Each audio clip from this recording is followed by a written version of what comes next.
equivalent of a carrier probe, but in root canals. Okay, so it's a probe.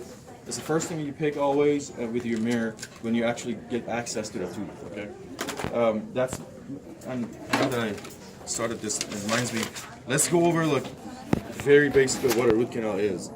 You all know what it is to some extent, but a root canal is all about getting the pulp out. You know, pulp is sometimes infected or it's alive. Nevertheless, for whatever reason, we're not going to get into it. We're talking about the technicality here. For whatever reason, you got to get the pulp out. So how are you going to do it? You got to get access to the pulp chamber. So the first part is drilling a hole to get access to the pulp chamber. Then you got to find all the canals and remove whatever the content of the canal is. That's the second part. And then when you remove it, then the third part is to fill it back in. So bacteria, things can ingress in there. But that's in essence what a root canal is. So whatever we talk about, I'm going to try to put it in that concept. So we're not talking about the biology of it. So we learned that in lecture. But anyways, back to this. DG16. We got 3 of them. We'll go over that what the projects are. So you got 3 of them. You only need 1 for now. When it gets dull, maybe you want to use another one. But for now, you need 1. So put the other 2 in whatever you did your storage. So that's a that's an Explorer. Next, we got a MA57 root canal spreader. So the third part of the root canal system was where it was filling the root canal back. We use these materials called gutta percha. Some of you may have heard of it. I never heard of them until this course. So it's these orange materials in there. It's made of gutta percha. It's a sort of a tree extract. It has wax in it and it has zinc oxide eugenol. So it's about 60% zinc oxide eugenol, 25% gutta percha, and then 10% wax and barium sulfate, which gives it its radio opacity when you take an X-ray. So that's what we use to fill the root canal. The spreader is used to create space. When you put one of these cones in there, you create space to put more cones around it to get a nice fill. Because root canals are not cylindrical shape; they're irregular. So that's what our spreader is used. You got 2 of them, you need only 1 in your kit. You know, and it's very delicate at the tip. But here's that spreader. It's like an Explorer on steroids. It's very tall and short. So you only need 1 of them. Yeah. Okay. Now you got plugger. You should have more pluggers. Yeah, some of the things may not be here. You gotta look around your kit and find them. So pluggers. So the idea of filling it was to create space with the spreader, put all these cones in there, have a nice block, and then you cut it with heat, and then you gotta have something to pack it. That's when this plugger comes in. It's this green Miltex plugger. You're gonna have 2 pluggers. This is one of them. Okay. There's another plugger that we'll see if you can find it. Yeah. So that's that. Don't worry about this green thing. You don't need this until the clinic. So just put it in your storage until you go to the clinic. Same with this. Same with this. All right. So here are files. Here are files. These little things you see. This is a hand file. So you use it with your hand. And this is a rotary file. So you put it in your slow speed blue engine driven. So you use a combination of both. These just came around not too long ago, maybe the past 20, 30 years. Before that, everything was hand file. So hand files, you go in, and she's probably talk about clockwise and anti-clockwise motion. I'll show you guys how to do it. So this color, just get familiar with this color. Purple is number 10. That's the smallest hand file that we have. So when you start the root canal, you get access to the pulp chamber and you want to find the canals. You use your DG16. When you find it, you put this in there to confirm it's a canal. And that's the smallest one. Because you don't want to start with a really big canal, introduce it in a really big file in a really small canal. So these are hand files. And we'll go over the technique later. Just know what it is. You need maybe like 1 pack of them out. You need 1 pack of them out to just have around for the duration of the course. But anytime they bend or you see a shiny point in them, anything that may indicate they may be breaking soon, you need to change it. You know? And you'll get new ones in the clinic, so don't worry about trying to save them. Just use them here, and you get new ones. Finger spreader, don't worry about it. Again, these are rotary files, so you need 1 pack out. I'll show you how to organize it. As a matter of fact, can someone grab one of those sponges from the front? The actual spreader. So yeah, finger spreader is for areas where you can't really reach. For example, a posterior tooth, you're doing a posterior tooth, but here we don't really worry about it. When you actually, there's so much goes into endo that we just try to learn the basic technique in a basic tooth, and then you sort of build on that and move on. Yeah, thank you. So everyone's gonna get one of these from her. This is where we're gonna organize our files.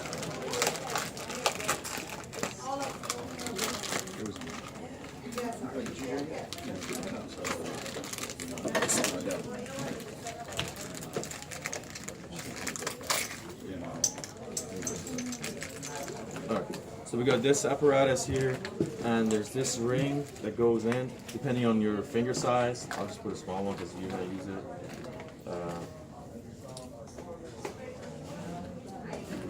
This way, and this goes kind of in here. So this is, the idea is, endo is all about measurements and millimeters and half a millimeters and quarter millimeters. So you're going to have this little ruler right on your finger at all times, this thing. So you can measure your files as they go in, because the tooth is a certain length. You want to just work on that length of the tooth. Have you guys heard of working length? Yeah, so that's what the working length is. You don't want to over instrument. So that's where this helps you out, and it's very convenient since you have to do it every time you introduce anything into the tooth. You have that right on your fingertip to measure. So we're gonna have, well, this is a 31 millimeter file. So there are files that come in 21, 25, and 31 millimeter length. So we got 25 and 31s here, I think. You want to have a kit for a 31. You want to have one of these sponges, just write 31 on it. You want to have a kit for 25. Okay, so just have them separate. So you're gonna have to put your files in that fashion right there, and then here's a 25 millimeter. So we'll pick maybe like a yellow for the 25. So you have them ready when you want to start. This is what we want to have ready. And then there are different colors on it. I'll tell you guys when we actually start what each color stands for. It's just a different size. So that's gonna be your 25. We're gonna put some hand files here too. So we're gonna, there's different size hand files. This was 10. We got hand file, yeah, there we go. 45 to 80. So hand files go from 10 to 80. Now we don't really need the 45 to 80. We only need the from 10 to maximum 20, 25, or 30. So if you read on it, it tells you length 31 millimeters, size 15 to 40. So you just find the files in there and then organize them the way I'm going to show you just now, like this. So here's got 10, 15, 20, 25. Okay, these are what you need to follow her cookbook for doing the root canal. And then we're gonna have the rotaries next to it.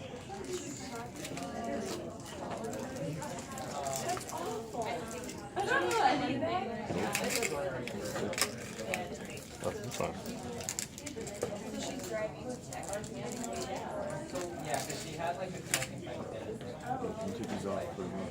All right, so that's that.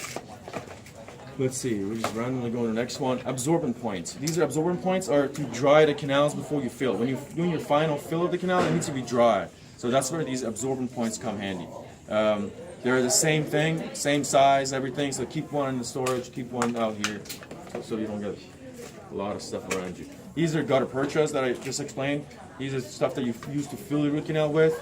There are different sizes. If you read on it, it says 04, then it says 45. 04, 45. So the first number stands for taper. 04 means that as you go 1 millimeter above, it adds 0.04 millimeters, 0.4 millimeters to it. Okay, so you got a tip size of a 40, for example. Then you go 1 millimeter up.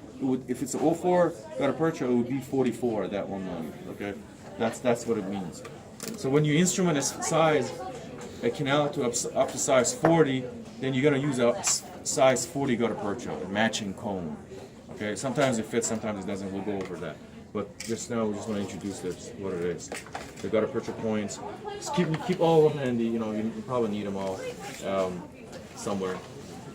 There's some more. There's skinny ones. See, 20, 25, 30, smaller ones, and then there's like larger ones. So you need all of them depending on how you're gonna do it. All right. Next is these small drills. These are called gate splitted. Okay, you want to have these around too. Gate splitted.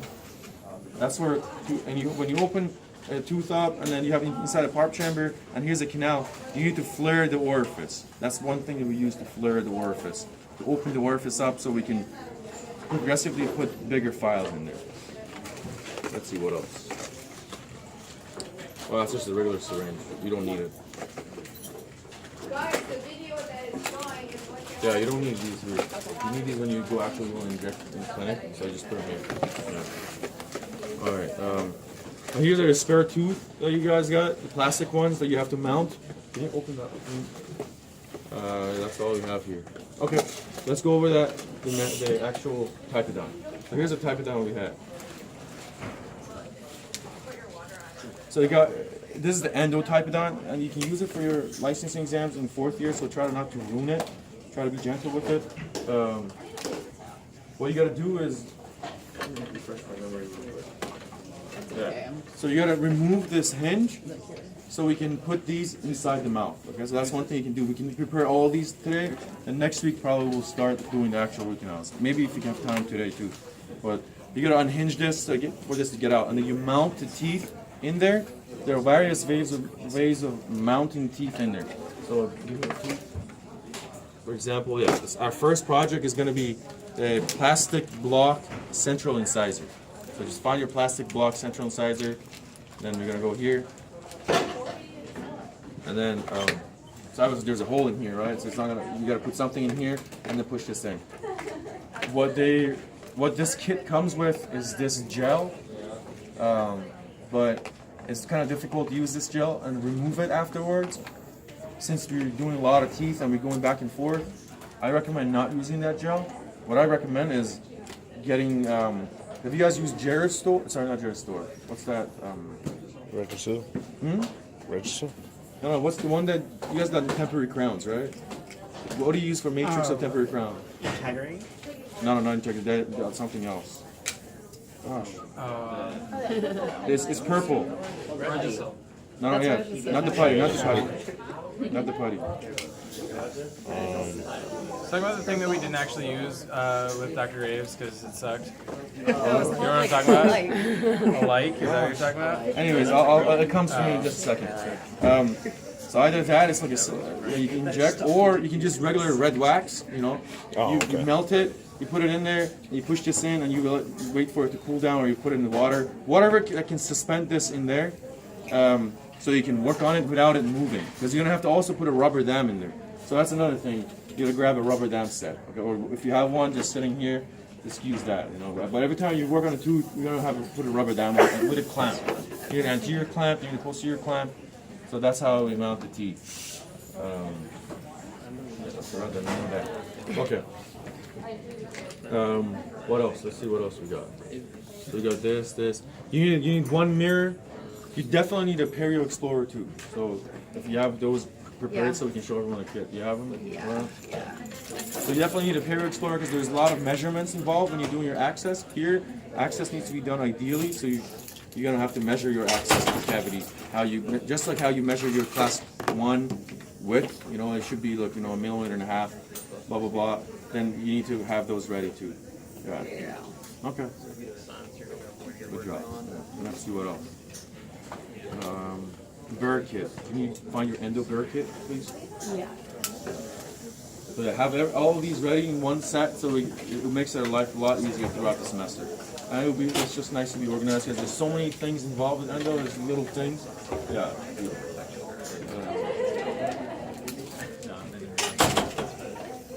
Okay. So the endo kit. Nice. Okay. So what you're gonna find in this is a set of round burrs, okay? Just regular round burrs, the ones that they use for deep cavity excavation. You probably haven't used round burrs for much because for ground preps you don't use them. For cavity preps you don't really use them. So for endo to start access to the pulp chamber, we usually use a round burr. There's different sizes. There's 2, 4. I don't know. You guys don't have 6, so 2, 4. 2 is smaller, 4 is larger. And there's different length. There's surgical length and there's regular length. So your rounders, they can have a shorter one and a longer one. Okay. So depending on the tooth, we're gonna pick whichever round burr. So if you're doing a posterior tooth and you're worried about going, like perforating the tooth inside the pulp in the furcation, you may want to use a smaller one at the beginning. When you get a little more skilled and you're comfortable with your round burr, then you can use a longer one. Because the longer one, there's a risk of you going places you don't want to go. The shorter one, you can only go so deep, so it's a little safer. But then, at some teeth have their pulp chamber so far away that you need to have the longer one. So you'll see when you start doing work and you go with your short rounder, you go into the tooth and you're like, hey, there's nothing, it's still tooth structure. No, I'll tell you to go with the longer one. Okay? So that's round burr. That's how we start. That's how we start accessing a tooth, round burr. When we get to the pulp chamber and we drop into the pulp chamber, you're gonna feel a drop most of the time. At the beginning, you may, be like, hey, I don't really feel a drop. Well, just if you go enough, you'll start feeling it. Because there's an empty space and there's tooth structure on top. So as you're going, you're cutting, and eventually you're not cutting, so you feel that. When you do, then you switch to these other burrs on the right side. They're kind of like crown cutting burrs, but they're not. They're safe-ended. So they cut only on the side. At the end, they're just tapered and there's a non-end cutting. So that's for reasons of not damaging the furcation floor. If you think of a tooth, when you go in your pulp chamber, you got the canals down here, and that's the floor. You want to just prepare the tooth on top without damaging the furcal floor. That's the way you use a safe-ended burrs. So all you have that in your kit. That's round burr, and the safe end is the two burrs that you need to do endo access cavity preparations. Okay, that's the one. So you got that. What else? It's called obturation. That's the technical term for it.